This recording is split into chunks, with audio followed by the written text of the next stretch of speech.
We're here in the studio at the farm, back from Indy with producer Ben. Hey, Ben. Hey, what's going on? Welcome back. Yeah, finally stopped sweating. Yeah, seriously. It was warm That in was Indy. probably the hottest day at the racetrack I've had in at least the whole year, but in a while, I would say. It's a new high water mark for you. It is. Yeah. Today, we're going to look back at our weekend in Dover as well as Indianapolis. I'll take you on a trip just outside of Dover to Vincent Farms, where Ray Vincent is going to tell us all about the best sweet corn in the East. Then we'll look ahead to Iowa, and I'll answer some of your Ask Ross Anything questions. But first, let's jump into the Smashdown presented by LEVRACK. Before we talk about that, though, let's jump back to Dover, man. I was in the Acceptance Insurance Chevy for the Xfinity Series, and if y'all didn't see, we ran around fifth. Was about the best we could run, and then the rear gear broke. So tooth broke off the pinion gear. It sounded terrible, and I pulled in, and there was a hole in the back of the rear end housing. Our day was done. Didn't have any drive in it, so barely could limp around to the garage. And unfortunately, race 4 of 5, that makes now with Junior Motorsports, that we have not really been in contention again. Coda we were, and Darlington we were, but then Nashville and Dover we weren't really in contention the last two. So for Corey Shea, he's won with Daniel. He's won with SVG. I've had more races than both of them, and I haven't been able to get it done. So got one more coming up. Pressure. Don't F it up is what keeps ringing in my head. You said it, not me. Look, Corey's bringing race-winning cars. I sped on pit road at Coda. I didn't get off pit road first at Darlington, and then we just weren't fast enough at the other two. So into the Cup race, I made it almost 400 laps, and then I crashed with like 15 to go-ish. Just simply got loose off turn 2, overcorrected, augered it into the concrete 6 inches deep. So You what? Augered it. What does that mean? Well, that's a Florida word for... I don't know. I mean, I hit the wall without anybody around me. Yeah.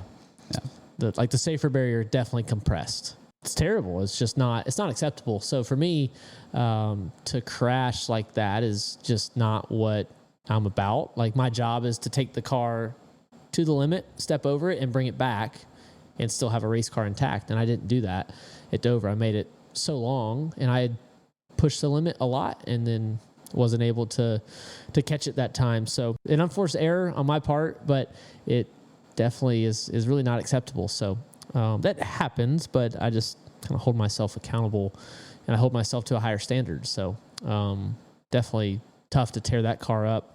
We move on, and we moved on to Indy, where I ran the truck at IRP, which that's special to me because that was where my first National Series race was. So in 2011, okay, to take y'all back in time, I'm an 18-year-old kid in high school, and instead of racing across the state of Florida and at my local track, for some reason, my family and I decide to go do this one race in the NASCAR Truck Series. Just wanted to do a bucket list thing, and somehow we practiced like slowest. Second practice, we were faster than like 6 trucks. Then in qualifying, I qualified 15th, and then I finished 10th.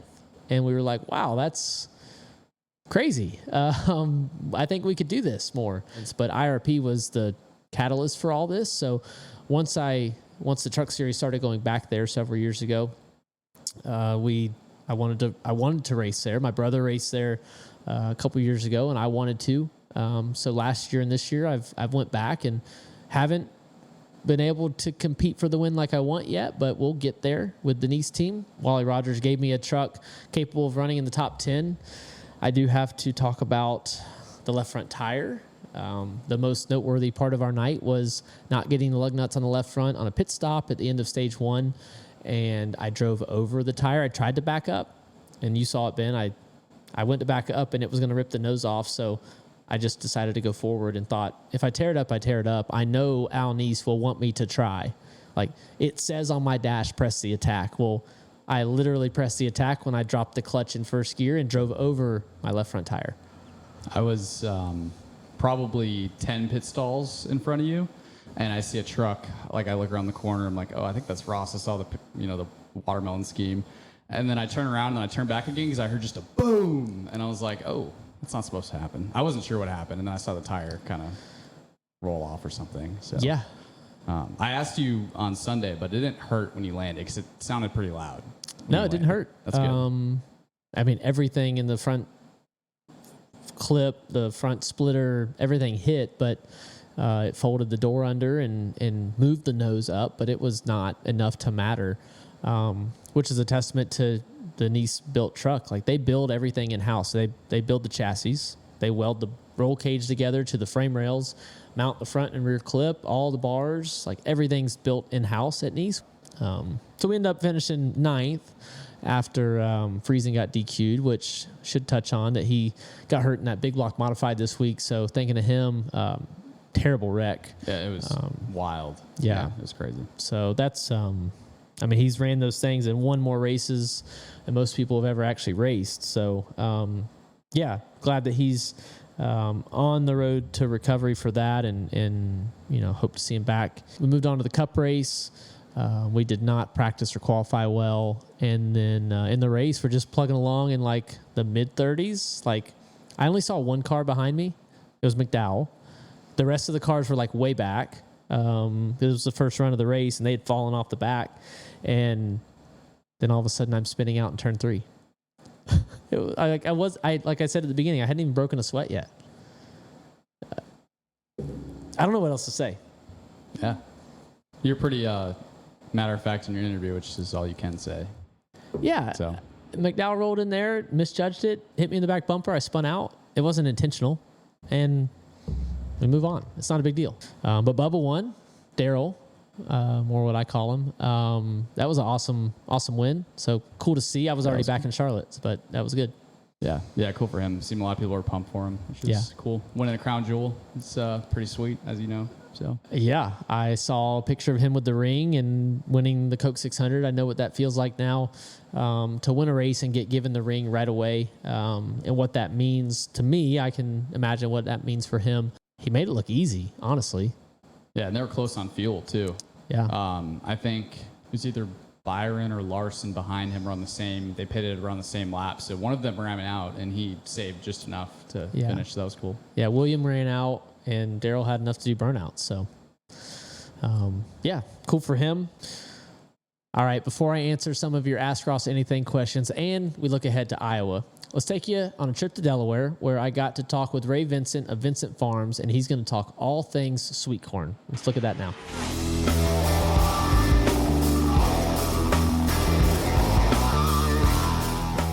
All right, guys, today we are boots on the ground in Laurel, Delaware at Vincent Farms. We're going to talk some corn and a lot of other crops at the Vincent's farm. We're here with Ray Vincent. Mr. Ray, thank you for having us out today. My pleasure. What is keeping you busy these days? I see a lot going on here at the packing shed. We're picking sweet corn, and we started picking bell peppers about 10 days ago. Started picking watermelons on Monday of this past week. Cantaloupes now, and tomatoes about probably 2 weeks as well. Talk to me about that. How do you manage all the different crops and give enough attention to each one to keep it all moving? A lot of planning, really. I mean, it's a 12-month job. We have to plan, months and months ahead. And fortunately, we've been doing this for a long time, so there's kind of a lot of stuff that's happens the same way every year. We've expanded drastically over the last 20 years. More importantly, we got a real good team that knows what they're doing. A lot of these guys that are helping us in our supervisory capacities, I mean, their fathers worked here, and of course they grew up doing it and they know the deal. And then we got a tremendous family, my brother and my son and my daughters, and 2 of my sons actually. They're very active in the business and have been around it since day one for them. So Jonah started making tomato boxes up there at 5 for a nickel a piece. That's what you pay him. For you, was there ever a thought or an opportunity, or when you look back at your life, to do something other than farming and ag? I studied econ at college, so I had some opportunities come there, but it's just not what I wanted to do. And my father, he was dead set against me doing this for a living, but I just told him that I was 21, 22 years old, and I said, if I don't do it now, when am I going to do it? I'm not going to do it 10 years from now, so I'm going to do it now, and if it doesn't work, then I'll go do something else. So did your dad farm? He did as a young man, and then he decided to go into the building supply business, and he was a cabinet maker by trade. But he never really lost the desire to do it. Just, in those days, it was walking behind a mule, and he didn't really want to do that. So he got us our start. He bought some land and was very supportive. And, our 1978, we started with 2 acres of watermelons as a 4-H project. And that was the beginning of Vincent Farms, was a 4-H project. This corn, probably in 7 weeks, we'll be harvesting it right around the Labor Day holiday. The irrigation's in the background there, so all of our veg is irrigated here. We can't do it without irrigation. So once it gets ready, we'll go out here and pick it by hand. We do have a machine, but we don't use it a whole lot. Only if we get jammed up. There's a lot less handling if we can do it by hand. We don't have to handle as much trash at the packing shed. So we'll pick it in big wooden bins. We'll take the bins up to the packing shed. We'll dump them. They'll go across the packing line. They'll put them in the boxes, the 4 dozen boxes, and then we'll cool that and ice it, and then we'll ship it. Everybody that grows sweet corn swear they got the best sweet corn, right? And there's a lot of competition to determine who's got the best sweet corn, and we always win. That's right. That's right. Hey, this is your episode. We can say whatever we want. What about your water? You said you're all irrigated on all your crops. You couldn't do it without it. How are you on wells? What's your water situation out here on the peninsula? You're surrounded by the ocean and the bay. Right. And I don't know that a lot of people think about this being as much agriculture out here on the peninsula. So here we're really fortunate. We've got really good available groundwater. I can tell you particularly that the well that runs this farm is an 8-inch well. We're 100 feet in the ground and well over 900 gallons a minute. And we're very blessed, and that's one reason we can do what we do, because we have a very, very available, economical water source. On the watermelons and on the peppers and tomatoes, we use all drip. So that's low pressure with the tube that goes down underneath the plastic, and same thing. If we can put an 8-inch well in the ground and get 500-600 gallons with no problem. So you talked a little bit about your dad getting y'all started, you growing it, exponentially from that first 2 acres of watermelons. The next generation is now actively involved. I know Jonah and the rest of the kids, well, they're my generation, my group. But why do you keep doing it? You don't have to come to the office every day. You don't have to work 12 months out of the year if you didn't want to. Why do you keep doing this? I don't know how much longer. So, I love it, right? I love it. I don't know what else to do. I don't get on a tractor hardly anymore, which is what I truly love. Getting out here and cultivating, this morning would have been like a vacation to me. So I don't get the chance to do that very often, but I really, I enjoy the relationships, especially in the watermelon industry. That's like a family, and that's not an exaggeration. You take an old Yankee from Delaware, and I've been part of that organization for 35 years, and so I like the people. I like to see stuff grow, and I like to be able to provide for our employees, because without them we couldn't do anything.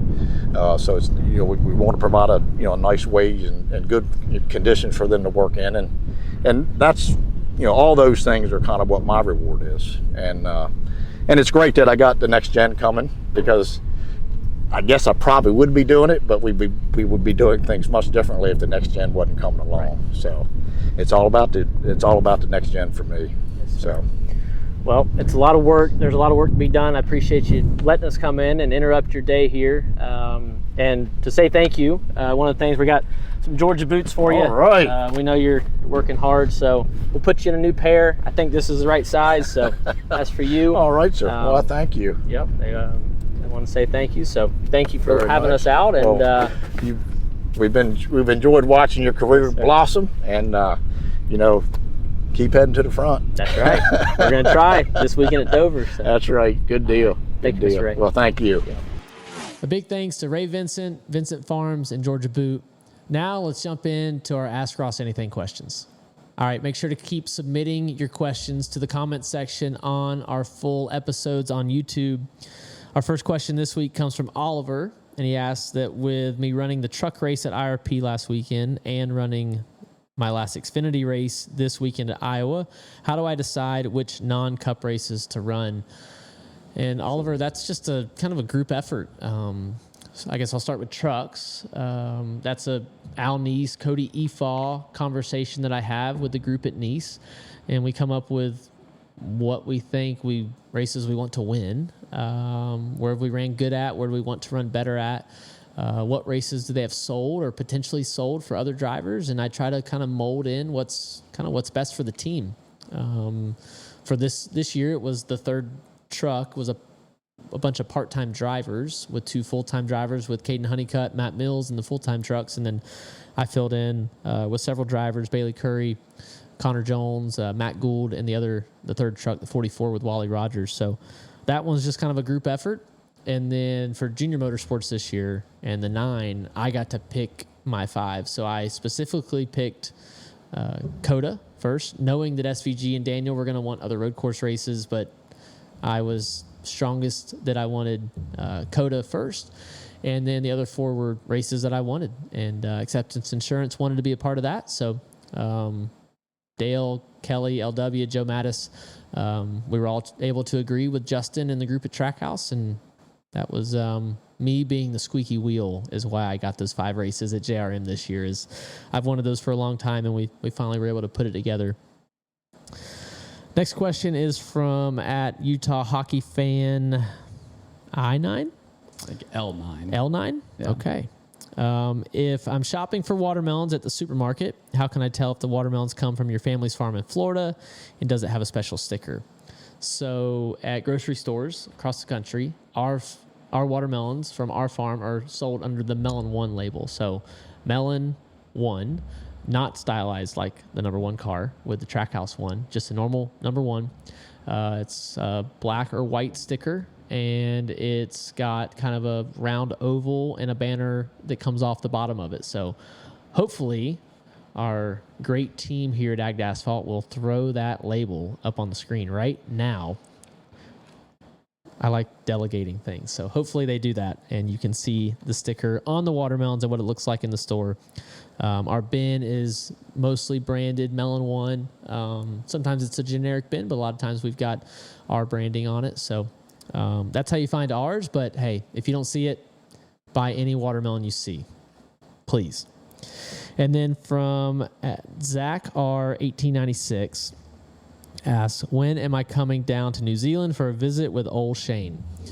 I've talked about it ever since he won Chicago and told him that I want to come down one day. I have always, for as long as I can remember, had a dream of going to Australia, which I know is different. I'm not comparing them, but I wanted to get that way, and now I will do New Zealand because of Shane.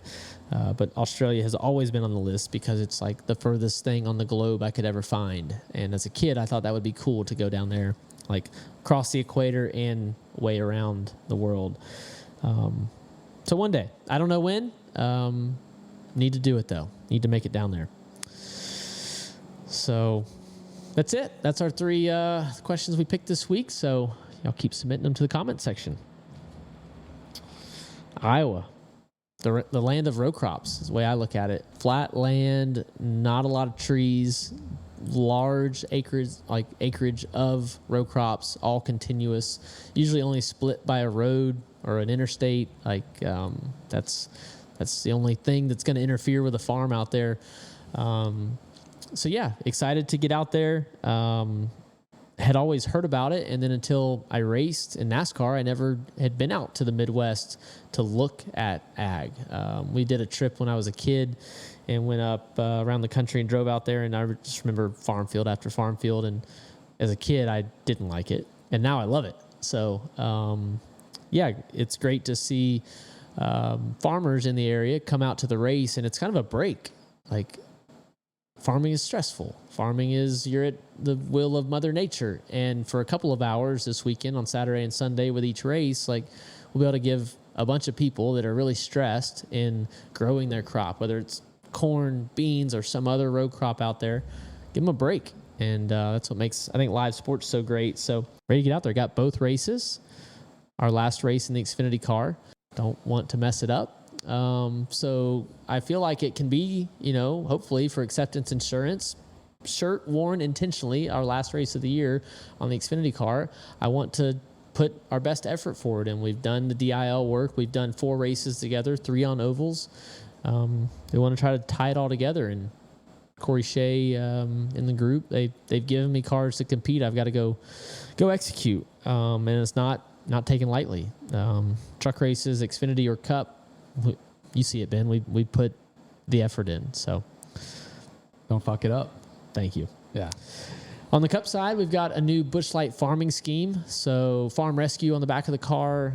It's a blue scheme this year. You saw green, more of a corn scheme last year. Yeah, it's cool. It's kind of a little bit surreal to see the car and see it totally dedicated to farmers. And yes, it's just vinyl on a race car, but for me and for so many others, it means so much more that we're able to spotlight ag in a positive way and raise money for farm rescue, and just talk about ag. Use this platform of racing in a circle to talk about ag and where all of our food comes from. So going to be really cool to strap into that car Sunday. It all starts on Saturday, trying to get a hold of the track, right? IndyCar just raced there a few weeks ago. The asphalt in the corners will be the second race on it. It's a little over a year old, and it looks like it has lightened up in color a lot. So the dark black asphalt has lightened. Still not as light as the unpaved or unrepaved parts, but it had to have lost grip. So we've talked to the Chevy IndyCar teams to see what they saw from last year to this year 1 to year 2 of the repave. But our Goodyear Eagle tires are going to react different. Well, that's going to do it. Everybody, that's going to do it for this week's episode of Ag to Asphalt, presented by LEVRACK and powered by AgAmerica Media. Be sure to tune in to the Iowa Corn 350 this upcoming Sunday at 3:30 p.m. Eastern Time on USA Network. And if you're coming to Iowa this weekend, I'm going to be out at my merch hauler on Sunday from 9:35 to 10:05, and then the Chevy stage from 10:40 to 10:55. So y'all come check us out outside of the track ahead of the race. There's lots to do out in the midway there. A lot of good food and a lot of good things to see, and a lot of drivers out. You can see us before we go do battle. Be sure to subscribe to Like a Farmer on YouTube, where new episodes drop every other Thursday. Leave us a rating on Apple Podcasts and Spotify, and we'll see you in the next episode.